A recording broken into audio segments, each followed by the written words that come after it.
Pledge allegiance to the flag of the United States of America and to the republic for which it stands, one nation, under God, indivisible, with liberty and justice for all. I want to welcome everybody here. Read out the minutes. I need a motion. Motion to accept. Legislator Martino, second by Legislator Holtz. All in favor? Aye. Opposed? Right into the resolutions. IT1, resolution awarding professional services contract RFP 23DSS 002 engineering services for additional ESS parking lot. Need a motion, Legislator Martino. Second. Legislator Holtz. Jordan. Legislator Jordan. Open for discussion. Yeah. There's a lot of money for engineering for that parking. Okay. Parking lot, how difficult could that be? With the infrastructure, I'd say it'd be pretty hard, because like you're gonna plumb into the drainage already they got there for the town, so there's quite a bit. All that water's running off that hill. Right.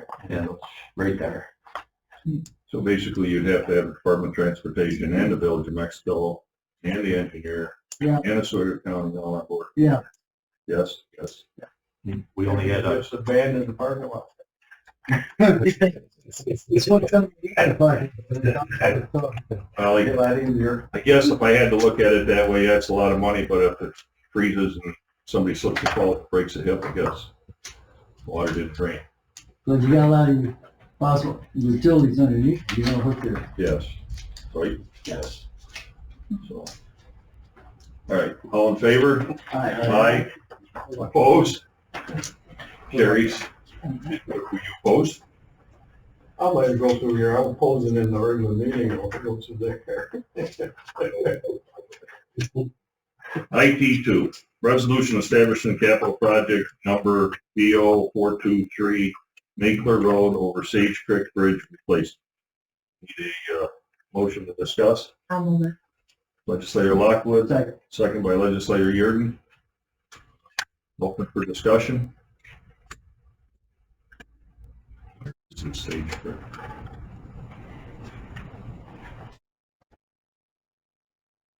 You got any input? Yeah, this is from Bridge, New York. Yeah. It's 95% funded, 5% Okay. local share. I mean, $2 million bridge that we cannot tackle because of the high power lines going through it, and there's a lot of utilities in that area that we would not be able to. So where exactly is this Sage Creek Road? Sage Creek, it's a Sage Creek is the creek that goes over. Mm-hmm. It's Minkler Road, come out of Mexico, take 41, keep going straight when it turns. And it's on the town road, Minkler Road. Okay. Yeah, there's by an apple orchard there. I thought my parents had a camp up there in the Sage Creek Road, but that was up by Derby Hill. Yeah, it's just a Sage Creek, they call it. All in favor? Aye. Opposed? Carries. IT3, resolution establishing capital project number BO 323 Robot Road, County Route 64 over Catfish Creek Bridge. Good. Legislator Martino, second by Legislator Yurden. Which bridge is this? 'Cause I think there's two on that road. There's one at the beginning of County. It's right off County Route 6, Yeah. right there, Right there. at the bottom of that dip. Yep. Okay. Right by, it's the street next to it. I don't know. I know what you're talking about. Kitty Sundown. Sundown Road. It's right next to Sundown. Yeah, Sundown. All in favor? Aye. Opposed? Carries. IT4, a resolution authorizing budgetary modification highway department from sales of equipment to highway and street equipment to purchase 2 pickup trucks and a trailer. This, Motion to discuss. oh, sorry, excuse me. Legislator Martino, second by Legislator Holtz. Open for discussion. I just want to tell you, we're getting our crew leader trucks, we got 4 last year. And they were on the roads 24/7 in the winter. And they're getting up to 120,000 miles on them. And I'd like to get 2 if we could. And we're gonna go with the color white instead of orange. I talked to Richie about it. We're gonna detail them up with orange reflective material on them. Kind of like the state did with the yellow. Yeah, they The want, yellow stickers. it's a lot cheaper to get fleet white. Yeah. And then possibly if you do auction them off, you're gonna get a little bit more money for a white truck than an orange truck. I agree. All right, anybody else? All in favor? Opposed? Motion carries. Thank you. Resolution IT5, resolution authorizing the contract amendment and extension with Lee Chase regarding Bunner Street Complex renovation construction management service.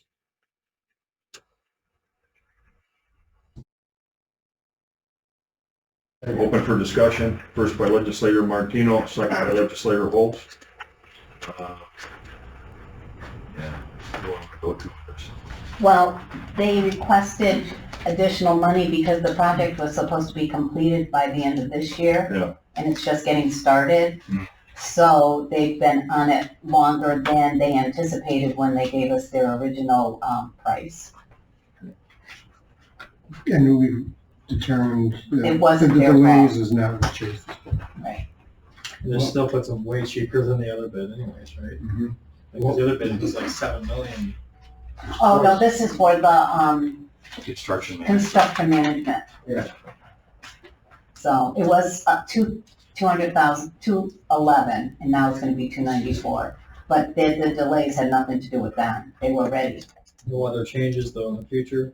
We hope not. We hope it's done. Well, we're having a kickoff meeting soon, so Right. the project should be moving now. They couldn't have had much to do when the project wasn't going to, the construction manager of the project went in operation. But the original contract was from this date to this date. Yeah, I realize that. What was the delays?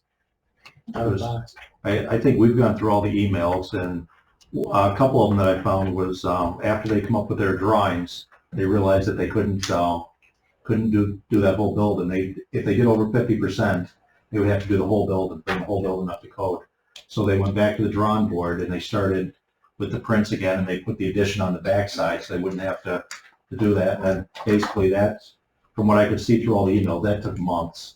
And then they were meeting with Board of Elections again, out to the agent, going through they started the whole procedure all over again. And that was CNS, not And that, Chase. yeah, that was CNS, not with Chase.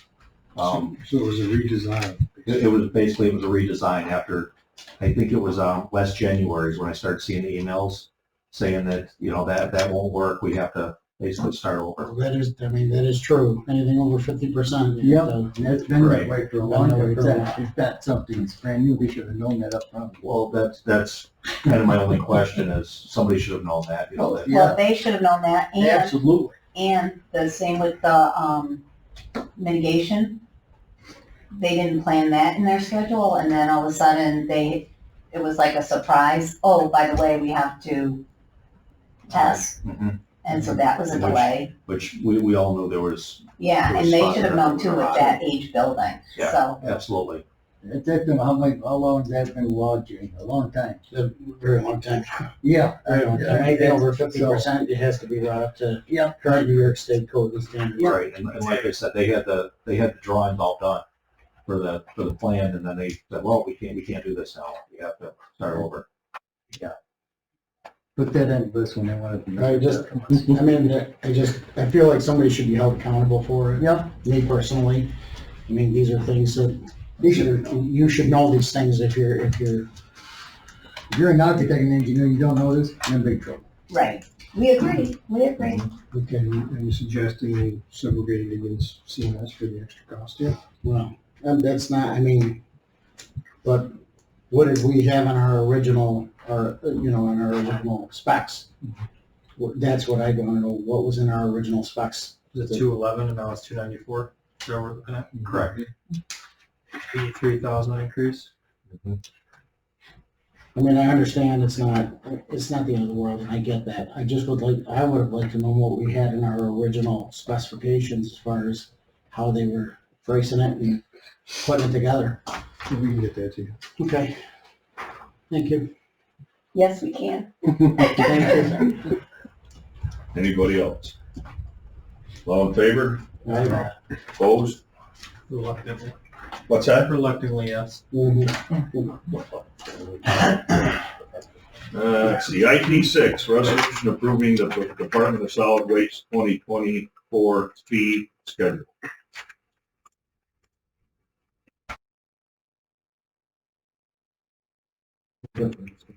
Motion to move, first by legislator Martino, second by legislator Hall. Open for discussion. Well, we haven't had a fee increase in 7 years, with inflation and labor costs going up. I did some math. These are the numbers they came up with for 24. My uncle worked on, we're gonna build a new liner next year, so. 7 years, huh? Wow. Because I was here the last time they did it. Open for discussion. Legislator Lockwood. Are they still gonna have the bags that the people can buy the bag in? Yeah. Is that gonna go I up? left that alone. Okay, because that's usually the older people. Yeah, I left that alone. Okay, thank you. Because I'll get a phone call. So let's see. I got the answer. What you say? Okay, anybody else? All in favor? Aye. Opposed? Carried. IT 7, resolution authorizing budgetary modification, Department of Solid Waste unappropriated fund balance to energy recovery facility overtime account. Have a motion to discuss. I'll move. First by legislator Bearden, second by legislator Lockwood. All of the things going on this year, breakdowns, the normal shutdowns, our overtime is a little short. So again, I did some math, came up with this number. And next week when we discuss the budget, we'll talk about some of that as well. Okay. Just to be aware that next week, seeing that you brought that up, the meetings will be on Wednesday, not Tuesday, because of elections. So, just to let you know. How many people are you down? Right now, I think we're back to full staff. But we're gonna have some movement around here. I just awarded an internal candidate the last supervisory position. Around on both sides, so I'll be short again on the landfill side. I'll go through that in my Pizza party there, so. report. Really? All in favor? Aye. Opposed?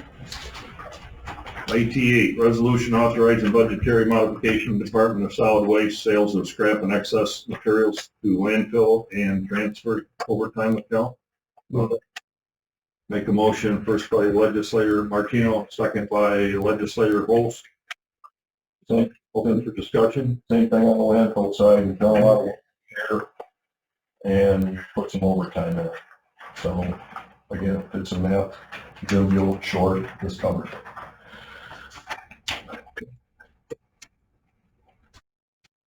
Anybody else? All in favor? Aye. Opposed? Carries. IT 9, resolution authorizing budgetary modification, Department of Solid Waste on unappropriated fund balance to landfill and transfer other fees and services account. First by legislator Martino, second by legislator Twist. I'm Open for discussion. moving funds around to cover the landfill engineering contract which we signed last month. So we can get an official PO and get that out of the way. Anybody else? All in favor? Aye. Opposed? Carries. We got some bids. First one is for operating list for highway. Move to discuss. Legislator Martino, second by Legislator Twist. John? Well, these are lifts that were shut down from us, taken out of service, and Yeah, spike. we came in for the capital project, so help us out with that. And Holly put them out to bid, and she's got the bid in right now. Yeah, we sent it to 7 vendors directly besides posting, but we only received 2 responses. Mhm. And once from Snap-on was a non-responsive bid. They didn't even answer, they didn't even give us the pricing we asked for. So, That's not the tool company. It's not the tool company, is it? yeah, Snap-on was the tool Really, those company. lists? I didn't know that. So Yeah. that's still truck. They gotta be priced. Everything's Snap-on. So the, What's that? Everything's Snap-on, super That's expensive. why there was Oh, no yeah. prices on. yeah, it was Believe it. ridiculous. They didn't even fill out or give us what they needed to give us. They didn't give us any forms, nothing. So, if you wanna look at all the pricing, there's a schedule attached to that. Very good. And I'd like to mention, what we wanted is to get our lifts, have this company come in and inspect them yearly, because we failed them to inspect them every year, and after a while, they just started deteriorating. And finally, we got them inspected this year. I said, we gotta do that, state law. And they're gonna do the inspection and service if we need it, and it's a local company. Cool. I think Auburn. Good deal. How old were the last ones? You have any idea how old they were? How old they are? Yeah. 1992 or 3, when that building was put up, so. They've been there since, 93. been there since they're. We built the building, yes. Okay. We got our use I out. was gonna say, Yeah. it's a good run. That's a good run. Good run, yeah. Okay. Okay, all in favor? Aye. Opposed? Next one up is, fly ash entrainment cleaning, motion to discuss. First by legislator Bearden, second by legislator Holtz. Move to discuss. This is what we do our shutdowns, the sandblasting and the boiler, get the fly ash out of the boilers themselves and the fire side. That's something we do externally, or have contractors come in and do. We don't do that. So it's cleaning of the boilers? Yeah, Okay. on the fire side, yeah, that's what it is. Isn't this the one too, we had to terminate a contract? Yeah. We terminated a contract with someone because they were using unsafe practices and then put this out to bid. Assuming this is a different vendor. So it's a different vendor. Or- If there's somebody though that came in, Mine- is that, are we mixing that up? I think we're mixing that up. No, I'm pretty sure this is the sandblasting one. The other one was the duct cleaning. Okay, the one with the, okay, never mind. Two different ones. And Joe talked to me about this. Yes, I believe this one's the sandblasting one.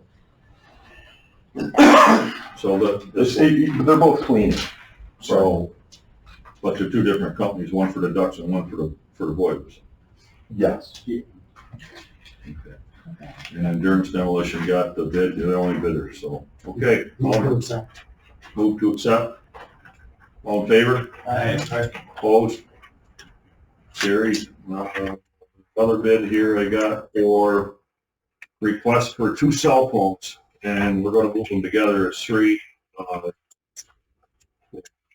2 cell phone requests for the preventive health division, 1 for probation. Move to discuss. First by legislator Yurden, second by legislator Holtz. For discussion.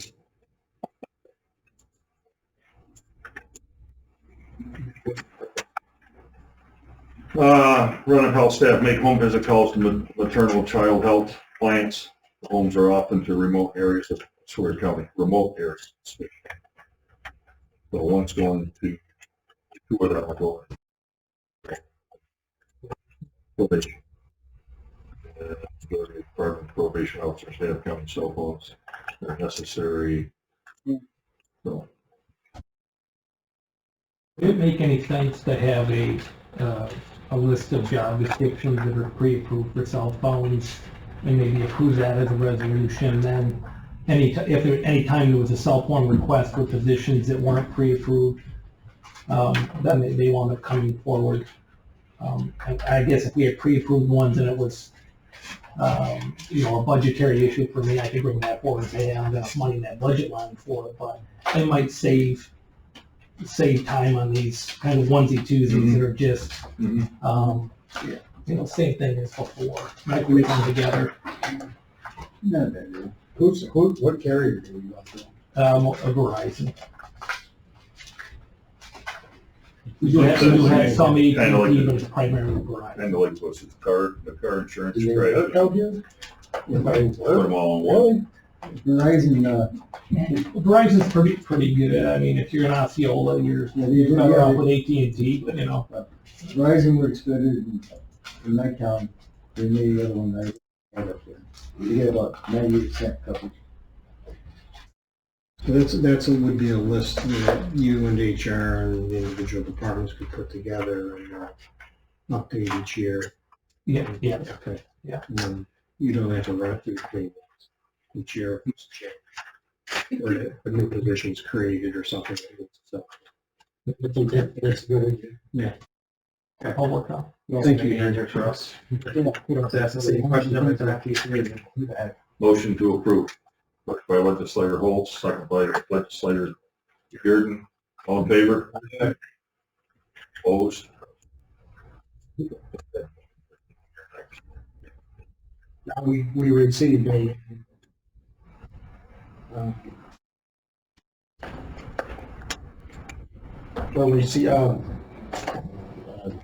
we received a request from the Village of Cleveland. They brought some loads of tires in, although our,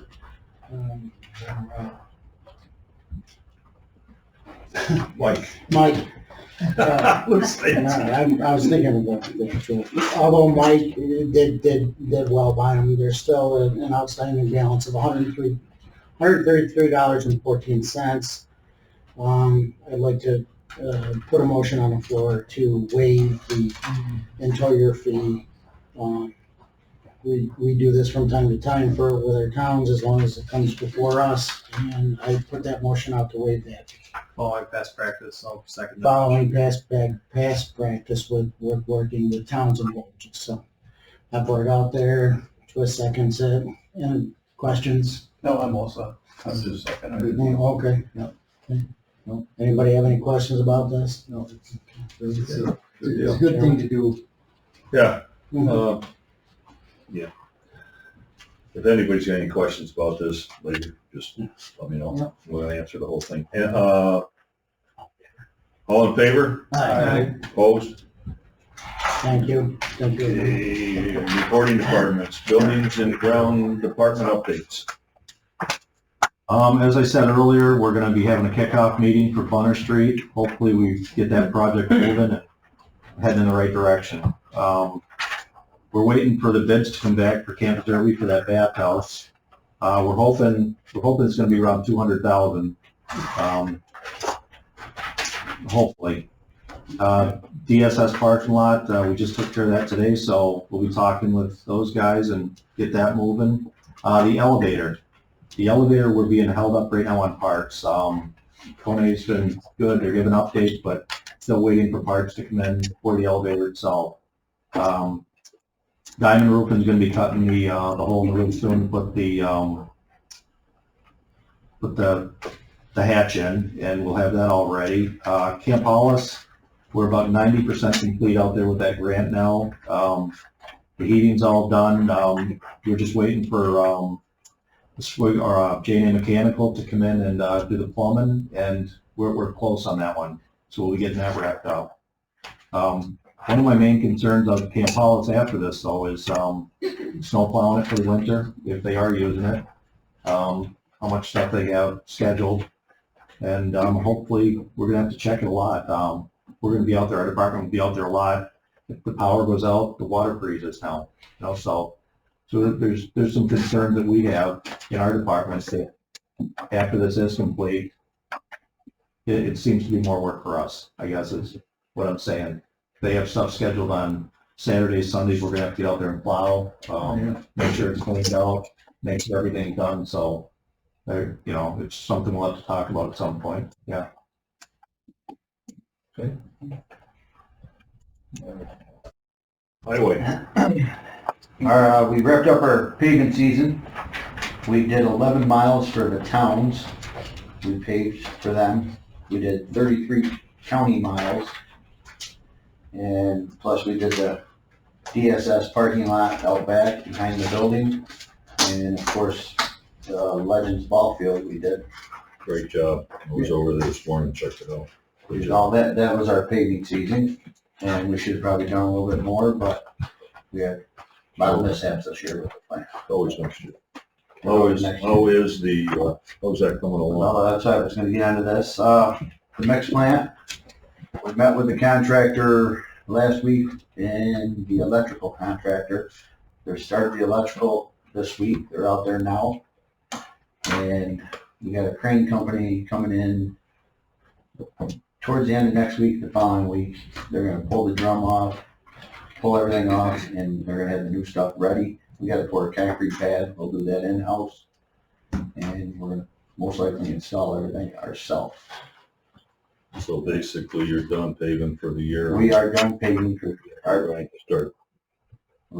the plant is getting rehabbed as we speak.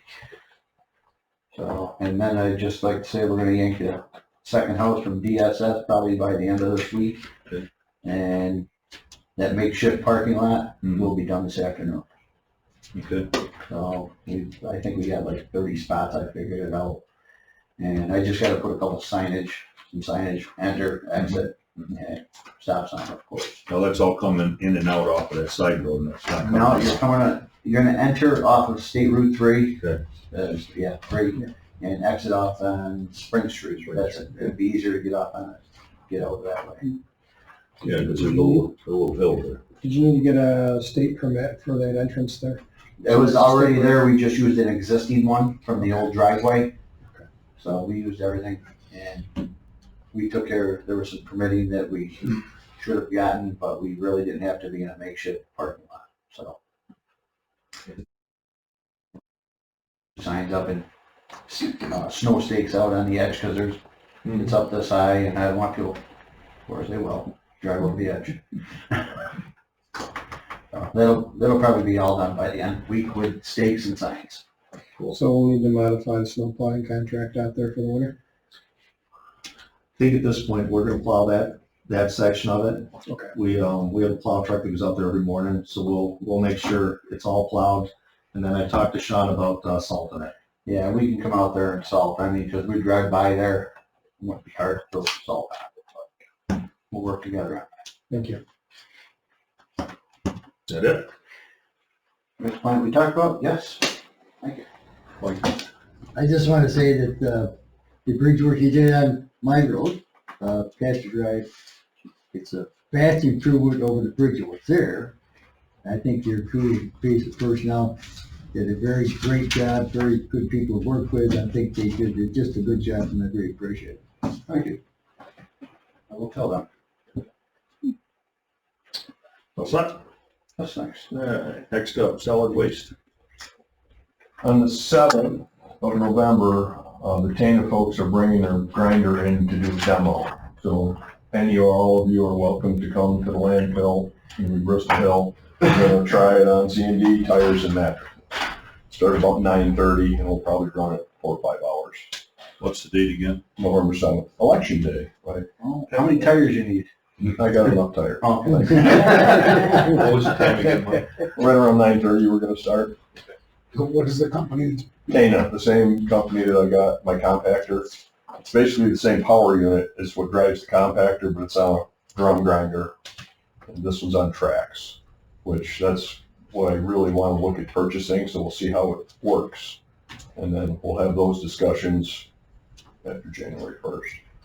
And that is at Bristol Hill, yeah, out back, around there. Hill. Yeah, I think we're gonna have it back at the MRF. We're gonna bring the mattresses back, some tires back, and that's where we put the C&D before it goes up top. I see. So we'll just work there. Okay. And what I'm hoping, well, let's see how successful we are. And then depending on where things go, we'll have other discussions after that. The road, the top of the landfill is now completed. We had about 80 feet left or 70 feet, it's done. So it's not a muddy mess getting up to the top where we have the working face. It's still, you're driving on garbage. So it's compacted garbage. That's still a little messy. But now getting up and down is a lot better than it was when I took over the department. So that's complete. I did have a meeting last Friday with the engineers on the cell 5 expansion. We're starting to review drawings and look at stuff. So that's ongoing. We'll switch over to the IRF now. We had our 3 provisional supervisors pass the boards, so now they are official supervisors once their certificates come. So that's done. I awarded the last open supervisor position this morning to an internal candidate. He'll start the next pay period, which is what, the 13th? That sounds right. Of this month, yes, the 13th, Monday the 13th. That will create an opening in his position, which will backfill. There's some moving parts here with staff. So we'll do that as we move people around. I do have a meeting with B&L tomorrow on the intake structure for the turbine water, that structure. We're going to have that start meeting on that tomorrow. And I'm also putting together, I pulled all the specs and the drawings for the IRF refit back in 97, 98. I'm getting my arms around all of that now so I can come up with a plan. I want to look at refitting the IRF one more, again. So when I have everything together, I'll bring it here, we'll discuss it, and look at funding a potential engineering study to do that. So that's, I want to get the landfill cell going, and then I'm going to focus on the IRF. So over the next 3 to 4 to 5 months, that's where I'm going to be spending. So probably better part of the first of next year. Yes. Okay. And once I've got it, my arms around it, I'll be able to discuss exactly what I want to do. So that's where I'm at. Moving along. Very good. Thanks, Mike. Airport. So last Tuesday, we had an inspection by 2 of the top folks from the airport district office for our area. It went fantastic. They were extremely pleased with the airport, our management of the obstructions, the pavement management. They're very pleased with what we got going on.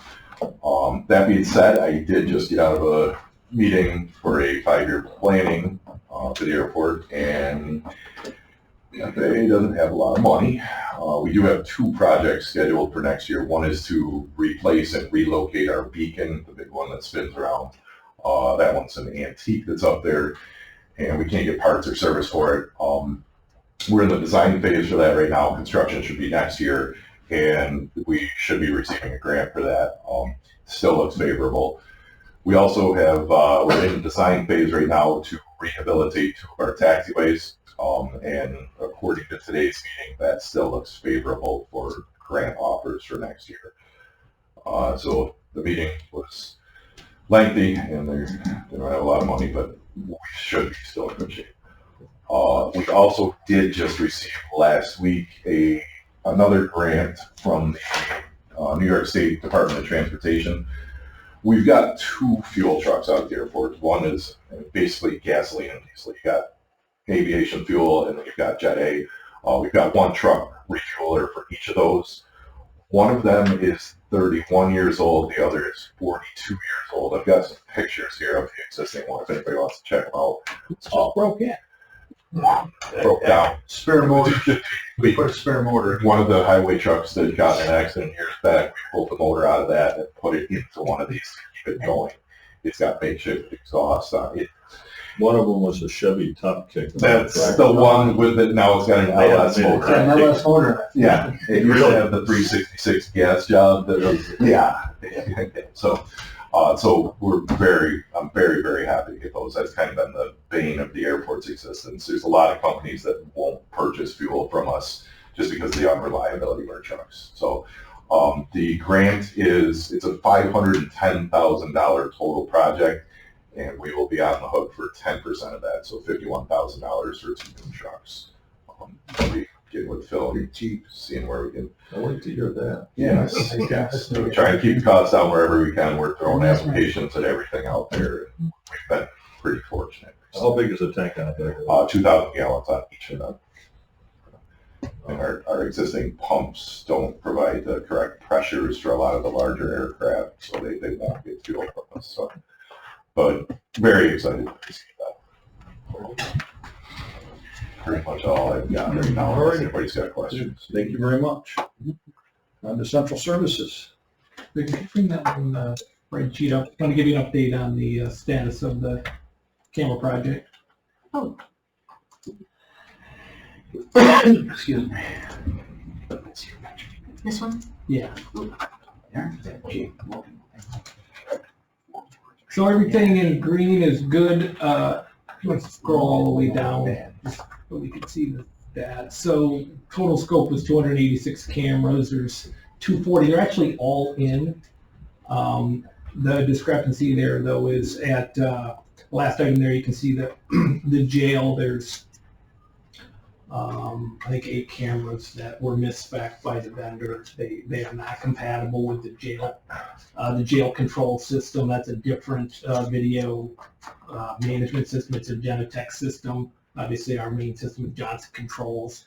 The model number of the camera they spec'd is like, or the model name is very similar to a model on Genetech's approved list. And we, after a lot of trial and error, and issues for corrections, for recording, cameras dropping offline, it was discovered. It's just not a supported camera. So a test replacement camera was just put in today, so we'll assess that before swapping the rest out. That's probably a one-day job once we get the thumbs up on it. It's a more expensive camera, so the replacement is about $8,600 to swap the cameras out. I had supplemental funds the Ledge approved a few months ago, so we paid for it, but it's a change in scope in that respect. Though. Then scrolling up just a little bit, all the other yellow lines are the 911 tower sites that I mentioned, I think, last committee. Each site, there's 2 multi-sensor cameras that do not have IR capability, so unless there's a decent amount of ambient light, like a full moon, no clouds, they're not recording much at night, and that's not a problem. We're still waiting for a test camera to come in. I think it's mid-November, so about a month and a half just to get the camera that they're recommending. Talked some with them about how this sort of gets paid for and how we net this out, and so the county doesn't get dinged, or we get a fair shake on it anyway. I still don't know those details yet. They seem, I'm optimistic, but we'll see once we sort of get drilled into this more. So that's where that stands. Just back on the totals. So it's 286 cameras we put in that we replaced, but there's also some additional ones in there. Just kind of a key point. Probably about 60 of the cameras we replaced were fixed single lens cameras. 60 of those were replaced with multi-sensors. So those 60 cameras become 240 different views. So we really expanded our coverage. So nice result in that regard, but we're still, we've got a lot of months into this. We're still waiting for some of the stuff to be corrected. But all those other ones marked in green, we're calling 100%. We had a number of sort of function issues. We were seeing a lot of errors in the management console on the cameras. Those have been corrected. So it's getting dialed in. And one other item there's part of the scope of this project was to have a monitoring station in the 911 center so you can see all the cameras and the responsibility for providing footage to law enforcement. We're transitioning that out of the IT department over to 911. They already produce evidence for other purposes, of course, so they'll have that capability. We've got training to do on that still, and I think also need to get some software installed for some users in different departments so they can view the cameras in their buildings. That's about where that stands. It's all very close, but we've got these bad camera issues still to sort out. So And as you can imagine, with the 911 tower sites, we've got to do 2 cameras at each site, and those 17 tower sites are all over the county, so it's probably a couple of weeks worth of work just to get to all the sites and get, a couple hours of work done at each site. So this is going to be getting done during winter for sure.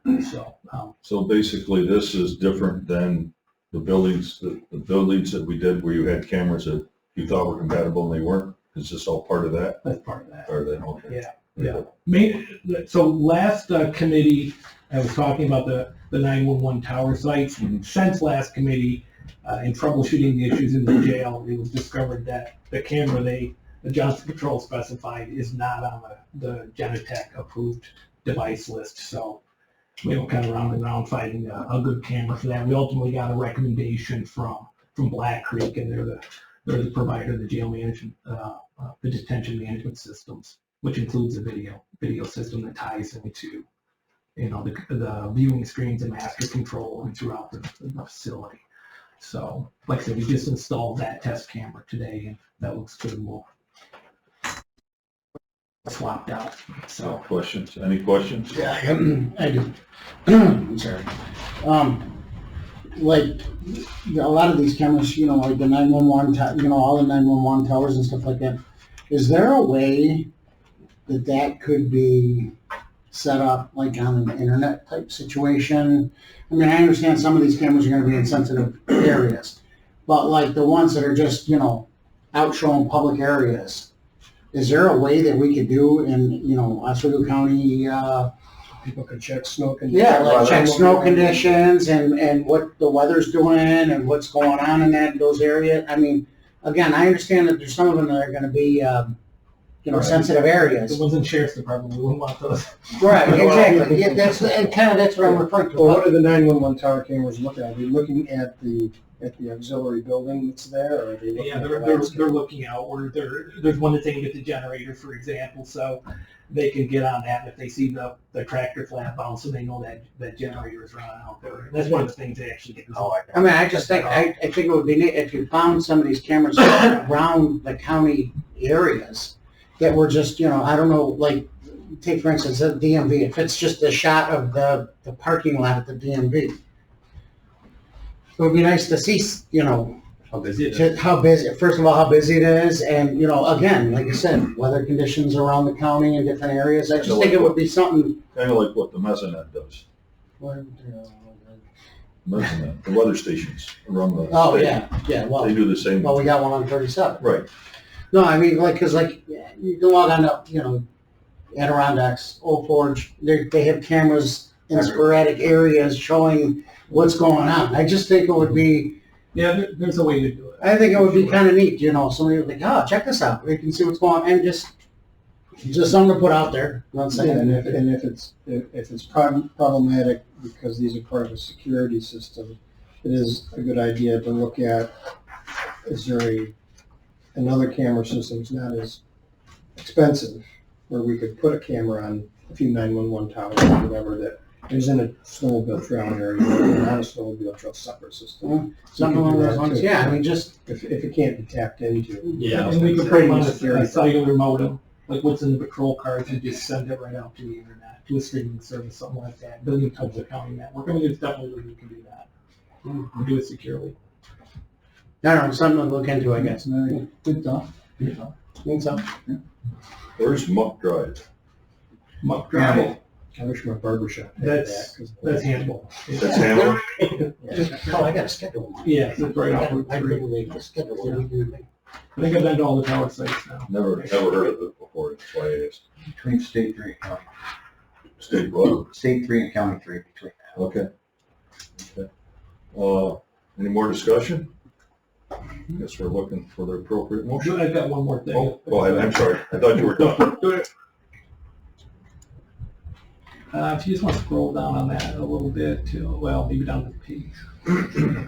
Right there, yeah. So, we're in the process of rolling out a new security tool. It's called the Security Email Gateway, but it's a pre-filter on our email that comes in. All of our mail hits this before, and it's kind of inflow into Microsoft, but What this does, it calls out a lot of junk mail, has very solid tools for finding malicious code, spoofed email, impersonation email where it looks like it's coming from Phil, but it's really not coming from Phil. Those types of things that are pretty commonly used as part of social engineering. Email is the number one attack vector that's leveraged by malicious actors. So one of the very slick tools this has is what's called URL sandboxing. So you get an email that has a link to a website in it. The link that's going to be in this email after it passes through this filter will be a rewritten link. It won't be the actual link. It will, if you click on it, it sends you to Proofpoint. Proofpoint is used by the majority of Fortune 500 companies, by the way. This is a top tier tool. But that when you click on that email, it goes to Proofpoint Sandbox. It doesn't actually connect you out to a site with malicious code.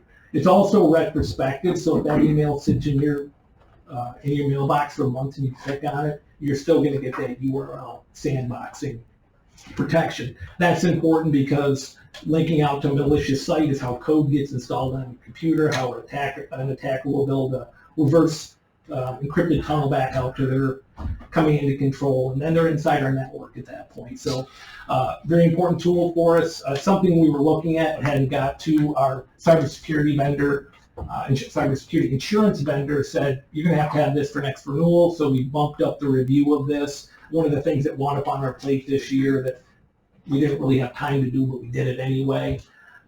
Security is always a priority, but it's just very time consuming to assess all these. We looked at 2 or 3 other systems. We went with this one. We're getting ready to fire it up.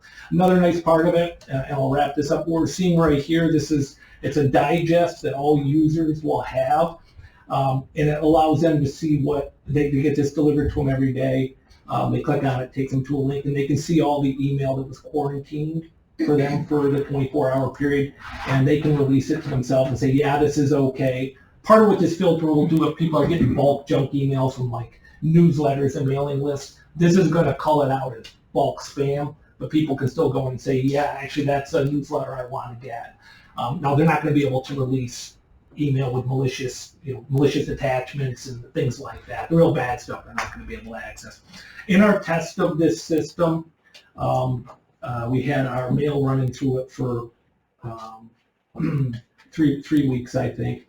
About half of the email that came into the county was called out by this. So it's going to reduce the volume of junk people get tremendously and protect us against these really bad news exploits that are coming in. So it's costing $27,000 a year.